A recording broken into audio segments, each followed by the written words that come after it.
Hey everybody, it's Tripl-L here to talk about Shokugeki no Soma chapter 311 and also 310 because I missed it last week because I got too busy. Let's just get into it. Don't want to take any more time. Don't want to make you guys wait for another week. Okay, 310, the reason I want to talk about 310 real quick, fast is because 310 did something that I think is very good. You guys might know what it is, given that I've complained about it so much. It specifically addressed why Smell Boy and Copy Boy were not at this tournament. And that's really important. It's specifically important that they pointed out Subaru because Subaru was the big, like, how are you not inviting him? So, that was great. Look, man, it's one thing for an author to just do stupid things in a series, or like for his logic to fall apart. It's another thing for an author to acknowledge where their weaknesses in their logic is. So if an author is yeah, this has always been my opinion. If you guys follow me a long enough time, you probably know this is my opinion. If the author gives you the time to explain why something isn't working the way it should have been working given what he said before, that's worthwhile. Because at the end of the day, manga is a business, manga has deadlines, manga has other pressures going on when they're being made. If the author had to compromise on those two characters, I am happier that he gave an explanation as to why it happened. So knowing that they were nominated makes a big difference for the overall thing here, because it just tells you, like, yeah, the author is saying, like, yeah guys, I know it was weird that they're not here, this is why. Very happy with that. It was a very small thing from the previous chapters. Absolutely great that he said it. So I'm overall happy with that explanation. Now, if you want to dive deep into it and get critical about it, you know, there's a few more things you could say. One thing I want to say just before we start that is just, I think most likely there are deadlines that have to be reached right now. I think that the author had to reduce how many characters were involved because I think the author had to, like, wrap some things up. I'm still on that train of thought, especially when you have, like, this chapter 311 where it's talking all about Soma's mom. That's like an end of game kind of thing.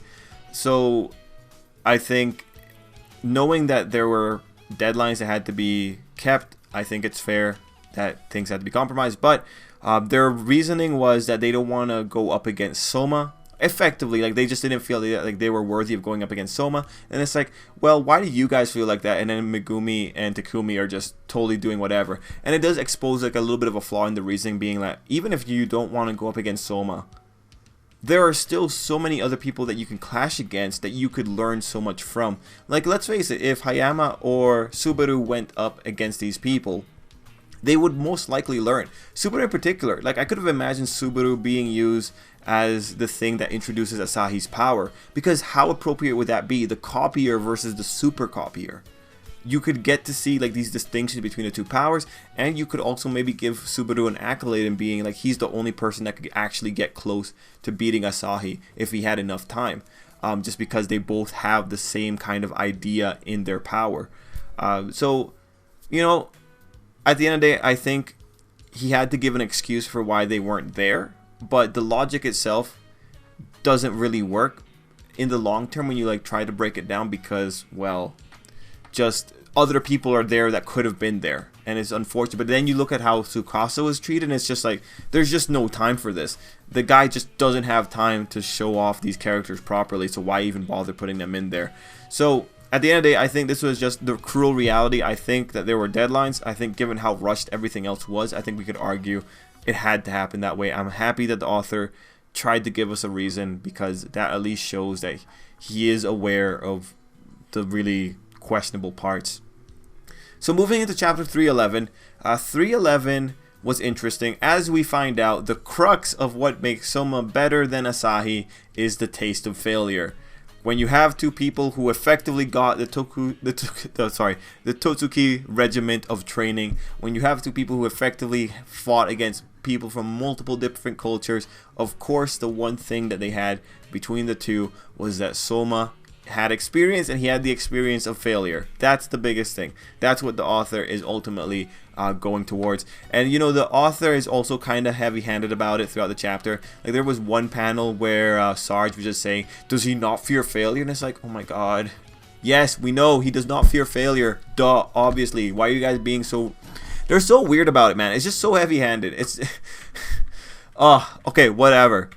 Yeah, so, like, once you had Sarge saying that, it's like, okay, yeah, you know, that's the key word. Hard work, failure, no fear. Those are the key words when it comes to Soma and to justifying why he's better than anyone else. Those are the key words, always have been, always will be. It's just funny to see Sarge walking into it and setting it up so magnificently. And also Asahi just setting it up so magnificently.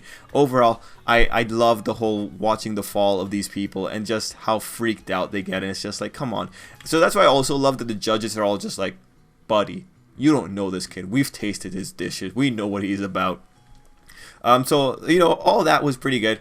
The actual reveal that the fried rice was encapsulated in an omelet, I thought that was really smart. You know, I don't usually talk about the cooking, but I thought that was a really clever way of doing it, like mini omelets. Like, that was so cool. And Mana actually being overwhelmed by it, of course, I totally love that. Now, I guess the big part that we have to talk about is Soma's mother.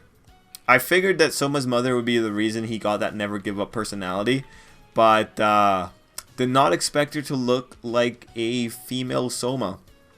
Wow, I expected her to be less wild. I thought she was gonna have like straighter hair. One thing that I absolutely love about this though is that everyone that was saying that Soma's mom was gonna be some kind of edgelord noir, or like it was Joichiro and a noir together, it's like, guys, were you reading the same thing? This is a cooking manga. There is no reason for someone who is a criminal and someone who is not a criminal to come together and have some kind of hybrid criminal. That doesn't make sense. No, it was anyone that wanted Soma's mother to be dark and edgy. Just like, you're part of the anime stereotype. You realize that, right? Like, wanting a character to be dark and deep, or not deep, dark and just cool. That's it's okay to have mundane characters. I think that's totally fine. And of course, you know, I'm having fun with it. No disrespect to the people who like watch the videos.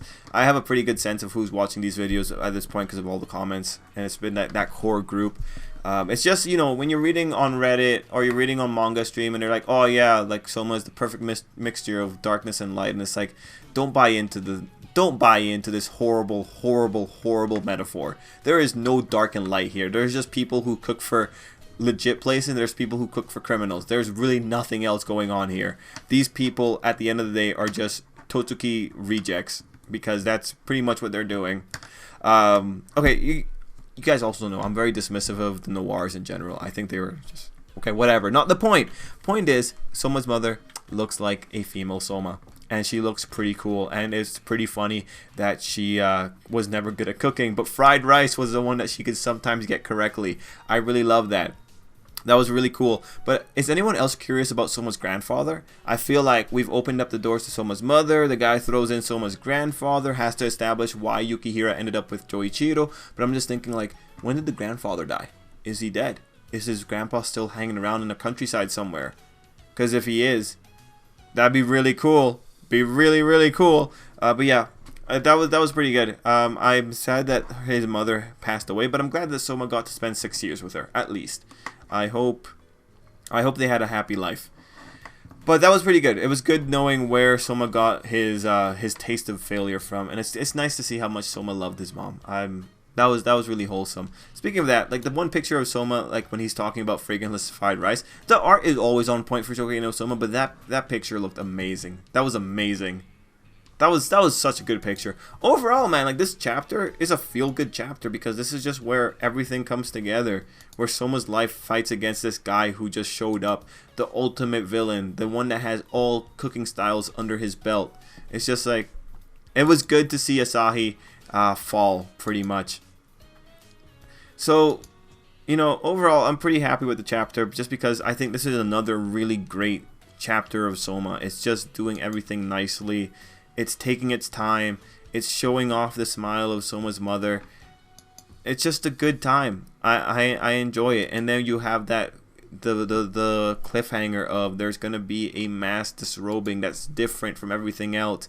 It's gonna be the big thing that shows you like this is different. Soma's dish is the better dish. I like it. It was a good chapter overall. I'm happy that Soma's mother was just that, a mother who loved her child and liked cooking, even though she wasn't good at it. We knew that she was dead from a very long time, but I'm just happy this is how it worked out, and I'm happy that Mana liked Soma's dish, because her bringing up the puke bucket was pretty funny. It was funny, can't deny that. But yeah, guys, let me know. Like, did you legitimately want Soma's mother to be some bigger than life character, or were you expecting her to be a diner brat? Because I thought it was pretty clear she was going to be a diner brat. But it's just like, it's weird how people get with like things being introduced in a manga. Honestly, you know, probably a good portion of it is like, it's like probably people getting excited about the manga that they're reading, and that's always worthwhile, and that's always worth something. Like, that's the positive aspect of fandom. It's just funny because when you look at those aspects of fandom, at the end of the day, you can't really call like a lot of shonen manga cliche, because when you get the opportunity, as it turns out, people want those really tired and done shonen tropes of these characters that are so much more than just their regular job descriptors. Like, you know, in shonen there's a lot of parents that have these dark and troubled pasts, and it gets introduced into the story. It's like, whoa, whoa, and it's just, people want more of that. I think at the end of the day, people just want that cool factor, and it's Shokugeki no Soma that exposes it, because when you have those fans talking, Shokugeki no Soma is a hybrid battle and manga, and cooking manga. So of course, you know, you have that opportunity there to like start throwing in those very shonen-y tropes, and it's just so interesting. And it's also like just so, it's so vindicating for anyone that was advocating for Soma's mother to just be a normal person. It's so interesting how fandom moves. Anyway, that was a little bit of a meta commentary on just fandom in general. I think overall, even for the people that were hoping for her to be something more than she is, I think it's fine. It just shows you what people love. Not a really big deal in the long run. But anyway, guys, thanks so much for watching. Until next time, I hope you have an absolutely great day. Like, I don't have much else to say other than just how nice this chapter felt. I hope you guys enjoyed the chapter the same way I did, or if not more. I hope you enjoyed the chapter in general. There were a lot of great little bits there. Anyway, till next time, I hope you have an absolutely great day.